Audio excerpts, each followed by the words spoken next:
ওইটা মাইনা চলার নাম হলো ইসলাম। বলেন সুবহানাল্লাহ।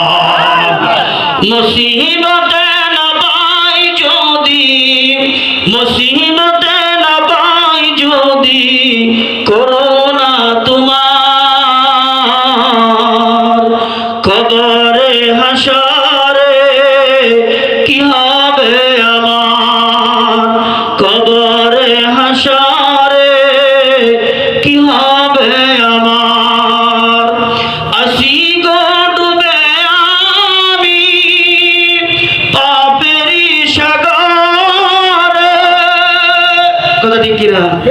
আসি গো ডুবে আমি পাপেরই সাগরে, না জানি কি হবে উপারে হাসরে, না জানি কি হবে উপারে হাসরে। মুসিবতে না পাই যদি, মুসিবতে না পাই যদি করোনা তোমার, কবরে হাসরে কি হবে আমার, কবরে হাসরে কি হবে আমার। বলেন মারহাবা। বাবার আমার ভাইয়েরা, ইসলামের ভিতরে সাহাবা আজমাইন কেমন ভাবে প্রবেশ করেছেন, তারা ইসলাম গ্রহণ করেছে, ঈমান আনছে, আপনার আমার ঈমান তাদের ঈমানের সমকক্ষ হতে পারে নাই। বাবার আমার ভাইয়েরা, আসসালাতু মিরাজুল মুমিনিন আমার পূর্বে আলোচনা করেছেন। বাইজিদ সাহেব এখানে ইষ্টপীঠে চলে গেলেন। আল্লাহর হাবিব রাহমাতুল লিল আলামিন বললেন মুমিনের জন্য নামাজটা হলো মেরাজ। বলেন সুবহানাল্লাহ। এখন আমরা নামাজ কেমনে পড়ব? আল্লাহর হাবিব রাহমাতুল লিল আলামিন যেই কথা বলতেছিলেন, সিদরাতুল মুনতাহা পর্যন্ত আল্লাহর নবীকে নিয়ে গেলেন। বুরাকে নিয়ে যাওয়ার পরে সিদরাতুল মুনতাহা থেকে রফরফ নামে একটা বাহন আমার আল্লাহ পাঠায় দিলেন। ওই রফরফ দিয়া একটা টান মাইরা আরশে মহল্লায় আল্লাহর হাবিবকে নিয়ে যাওয়া হয়। বলেন সুবহানাল্লাহ। বাবার আমার ভাইরা, আল্লাহর হাবিব রাহমাতুল লিল আলামিন যখন আরশে মহল্লায় তিনি আল্লাহু আকবার আরশে মহল্লায় পা রাখলেন, এমন সময় নিয়ে একটু নয়ে গেলেন। ওনার পা মুবারকে জুতা ছিল। আমার আল্লাহ ডাক দিল, হাবিব আপনি আরশে আজিমে আয়েশা কেন একটু নয়াইলেন? বলে আল্লাহ আমার পায়ে জুতা আছে, এই পবিত্র জায়গায় জুতা নিয়ে যদি আমি প্রবেশ করি আমার একটু মনে হইতেছে মনটা ছোট মনে হয়। এই কথা যখন আল্লাহর হাবিব বললেন, আমার আল্লাহ ডাক বলেন, বন্ধু মুসার সাথে তুর পাহাড়ে কথা বলার জন্য মুসা চেয়েছিল ৭০,০০০ পর্দার ভিতর থেকে আমি আল্লাহ একটু নূরের ঝলক দিয়েছিলাম। ওই ঝলক সহ্য না কইরা মুসা সহ তুর পাহাড় সহ পুইরা ছাই হয়ে যায়। কিন্তু না না না, এটা মুসা নবী নয়, উনি আপনি হলেন আমার বন্ধু, আমার দোস্ত। আপনি জুতা নিয়ে আরশে আজিমে প্রবেশ করেন, আর এই জুতা মুবারকের ধুলির বরকতে আমি আল্লাহ আমার আরশে আজিম ধন্য করব। বলেন সুবহানাল্লাহ। বাবা আমার ভাইয়েরা, অনেক কথা হয়েছিল, আমার পূর্বে বক্তা আলোচনা করছেন। আল্লাহর হাবিব চলে আসলেন মেরাজ কইরা। সকালবেলায় সাহাবাদেরকে ডাকলো, সাহাবীরা আমি গতকালকে মেরাজ করে আসলাম। এই কথা যখন বললেন, সাহাবীর মধ্যে হযরত আবু বকর সিদ্দিক মায়ার নবী বলেন, আমি বিভিন্ন জিনিস দেখে আসলাম। এই কথা বলার সঙ্গে সঙ্গে আবু বকর কোনো প্রশ্ন করলেন না। প্রশ্ন না কইরা সঙ্গে সঙ্গে বললেন, সাদাকতা ইয়া রাসূলুল্লাহ, সাদাকতা ইয়া হাবিবাল্লাহ। ওগো পয়গম্বর, আপনি মেরাজের কথা যা বর্ণনা দিলেন আমি আবু বকর সবগুলা মেনে নিলাম। বলেন সুবহানাল্লাহ। আপনি যা বললেন আমি সবগুলা মেনে নিলাম। এই কথা যখন আবু বকর বললেন, আল্লাহর হাবিব তিনি বলেন, আবু বকর তুমি আমার মেরাজের সকল কথাগুলি মেনে নিলা, কোনো প্রশ্ন করলো না। আমি তোমাকে কিভাবে খালি হাতে বিদায় দেই? আমি পয়গম্বরের লজ্জা বোধ হয়। আবু বকর আয় আয় আয়, আজকে থেকে তোর নামের শেষে আমি রাসূলুল্লাহ সিদ্দিক লাগায়া দিলাম। অর্থ হলো সিদ্দিক, বিশ্বস্ত, সত্যবাদী। বাবারা আর ভাইয়েরা, আবু বকর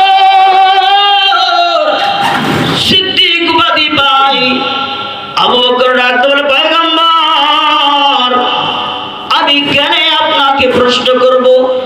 এই মক্কার দুষ্ট লোকেরা আপনাকে আল আমিন বলেছে, অর্থাৎ আপনি বিশ্বস্ত একজন মানুষ। এটা আমি টাইটেল দেই নাই, আমি উপাধি দেই নাই। মক্কার বেঈমানরা যেহেতু আপনাকে আল আমিন বলেছে, আমি আবু বকর কি প্রশ্ন করব? কোনো প্রশ্ন করব না। বিনা নির্দ্বিধায় আমি আপনার মেরাজের সবগুলো বিশ্বাস করলাম। বাবা আমার ভাইরা, মক্কা সকালবেলায় চতুর্দিক দিয়ে খবর হয়েছে। আবু জাহেলের সৈন্যরা বলতেছে, শুনছ শুনছ, মুহাম্মদ পাগল হয়েছে। বলে কি হয়েছে? গতকালকে রাত্রে মেরাজ করে আসছে, আল্লাহর কাছে দেখা করে আসছে, এই কথা বলতেছে। বিভিন্ন বেঈমানরা বিভিন্ন কটূক্তি ছড়াইতেছে। পর্যায়ক্রমে আবু জাহেল আইসা আল্লাহ নবীকে ডাক দিল, পয়গম্বর তুমি গতকালকে রাত্রে মেরাজ করে আসছো, তুমি মানুষকে বলতেছো? বলে হ্যাঁ বলতেছি। বলে তোমার কি মাথা ঠিক আছে? বলে কেন ঠিক থাকবে না? বলে এত এত জায়গা পাড়ি দিয়া তুমি কিভাবে অল্প সময়ের ভিতরে আল্লাহর কাছে চলে গেলা? তোমার মাথা নষ্ট হয়ে গেছে। আবু জাহেল বলতেছে, ভাতিজা যদি তুমি মেরাজ করে আসো তাহলে সত্যি করে আমি তোমাকে একটা প্রশ্ন করব, যদি প্রশ্নের উত্তর দিতে পারো তাহলে অবশ্যই আমি তোমার মেরাজের কথাগুলি বিশ্বাস করব। সুবহানাল্লাহ। বলে আপনি বিশ্বাস করব? তখন মায়ার নবীকে বলতেছে আবু জাহেল, বলতেছে আপনি যে মেরাজে গিয়েছিলেন, বলেন তো বাইতুল মুকাদ্দাসে কয়টা দরজা আছে, কয়টা জানালা আছে? যদি আপনি বলতে পারেন তাহলে আমি আপনার উপর ঈমান আনবো। বলেন সুবহানাল্লাহ। এখন প্রশ্ন হলো, বড় বাসায় দুইটা মসজিদ, এমন কিছু মুসল্লি আছে মসজিদের শুক্রবারে যায় শুধু খালি নামাজটা পড়া খালি সামনের দরজা চিনে, আর কোনো কি দরজা চিনে না। কে লাগে নামাজ শেষ শুধু বের হয়ে যায়। এখানে কি ফ্যান গোনার, এরপরে আপনার মসজিদের দরজা করা, জানা গোনা, এগুলোর জন্য কি আপনারা গেছেন? না নামাজের জন্য গেছেন? নামাজের জন্য। এগুলোর দায়িত্ব কার? মুয়াজ্জিনে। কয়টা ফ্যান আছে, কোন জায়গায় কয়টা সুজ আছে, কোন জায়গায় কোন জানলা আছে, কিভাবে মুছতে হবে, কথা ঠিক কিনা? আল্লাহ নবী তো বাইতুল মুকাদ্দাসে গেছেন, উনি তো ইমামতিও করছেন এখানে, কিন্তু ওখানে তো উনি দরজা জানতে যান নাই। আল্লাহু আকবার, আল্লাহু আকবার। বাবা আমার মায়ের নবী চাচাকে ডাক বলে, চাচা তুমি আমাকে যেই প্রশ্ন করলা আমি তোমার প্রশ্নের উত্তর এখনই দেয়া দিব। তুমি আমার কাছ থেকে দূরে যাও না। তোমার বন্ধুবর যাদেরকে নিয়ে আসছো তারা যদি আমার প্রশ্ন শুই না, তারা যদি বিধর্মী থেকে ধর্মান্ধ হয়ে যায় তাহলে কি হবে? এই কথা যখন বললেন, আবু জাহেল বলতেছেন, না না ভাতিজা, শুধু ওরাই ধর্মান্তর হবে না, ওরা মুসলমান হবে না, আমি নিজেও তোমার কাছে হাত রাখা কালিমা পড়া মুসলমান হয়ে যাব। বলেন সুবহানাল্লাহ। আল্লাহর হাবিব রাহমাতুল্লিল আলামিনের কাছে যখন অধা করলেন, কমিটমেন্ট শেষ করার পর মায়ার নবী যদি কোনো বিপদে পড়ে যাইতেন, সঙ্গে সঙ্গে মালিকের কাছে সিজদায় নত হয়ে যাইতেন। সিজদায় পড়ে ডাক বলে, আল্লাহ,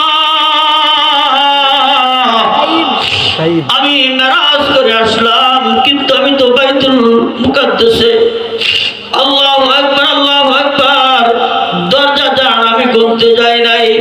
ও আল্লাহ, তুমি আমাকে এখান থেকে একটু রক্ষা করো। এই কথা যখন আল্লাহর নবী সিজদায় পড়ে মালিককে ডাক দিলেন, আমার আল্লাহ ডাক বলে, জিবরাইল যা যা বাইতুল মুকাদ্দাসটা আমার হাবিবের চৌকের সামনে নিয়ে ধরে দে, আর এক এক সাইড ঘুরাবে, কোন দিকে কয়টা দরজা, কোন দিকে কয়টা জানালা। আবু বকর যেমন বিনা কারণে বিশ্বাস করেছে, আমার নবীর কথার এত দাম, জিবরাইল যা যা, আমার হাবিব বিপদে পড়ে গেছে, আর আমি আল্লাহ সইতে পারতেছি না, বাইতুল মুকাদ্দাসটা তুই ধরবে।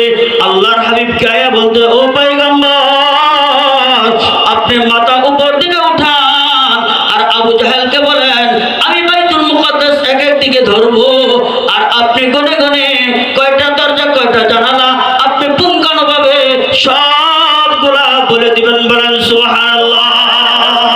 লা ইলাহা ইল্লাল্লাহ, লা ইলাহা ইল্লাল্লাহ। আসিয়া বলেন আল্লাহ, ফেরাউন দিল কত হিজালা, আমার আল্লাহ তাআলা ডেকে বলেন, ও ফেরেশতা খুলে দাও জান্নাতের তালা। লা ইলাহা ইল্লাল্লাহ, লা ইলাহা ইল্লাল্লাহ। মারহাবা। লা ইলাহা ইল্লাল্লাহ, লা ইলাহা ইল্লাল্লাহ, মুহাম্মাদুর রাসূলুল্লাহ। শুকর বলেন সাল্লাল্লাহু আলাইহি ওয়াসাল্লাম। বাবার আমার ভাইরা, আল্লাহর হাবিবের সম্মুখে জিবরাইল এক এক সাইড ঘোড়ায়, এক এক দিকে কয়টা দরজা কয়টা জানালা গনে গনে সবগুলা আবু জাহেলের সম্মুখে আল্লাহর নবী বইলা দেন। বলেন সুবহানাল্লাহ। আবু জাহেল ডাক দিয়ে বলে, ভাতিজা, তুমি কি এত বড় জাদুকর? বলেন নাউজুবিল্লাহ। কপালে তো ঈমান নাই। কিতাবের ভিতরে আসছে তার সফর সঙ্গী অনেকে ছিল।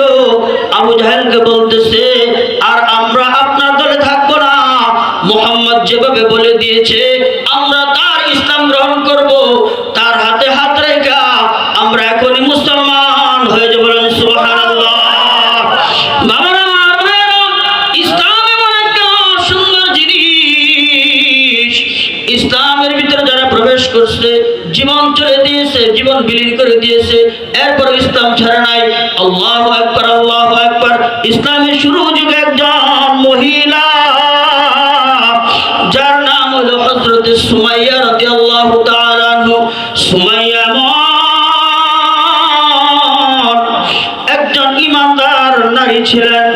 আল্লাহর হাবিবের কাছ থেকে ইসলাম গ্রহণ করে আসার পর তিনি গোপনে গোপনে মানুষদেরকে কালিমার দাওয়াত দেয়, দ্বীন ইসলামের কথা বলেন। আল্লাহু আকবার, আল্লাহু আকবার।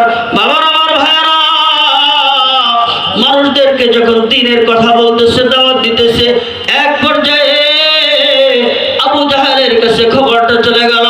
আবু জাহেল তার লোকদেরকে পাঠায়া দিল, পাঠায়া বলে, সুমাইয়াকে নিয়ে আসো। যায় বলে, সুমাইয়া, আবু জাহেল আপনাকে যেতে বলেছে, খবর দিয়েছে আপনি যাওয়ার জন্য। বলে, কেন যাব? বলে, আপনি মুহাম্মাদের ধর্ম গ্রহণ করেছেন, ওই ধর্ম থেকে আপনি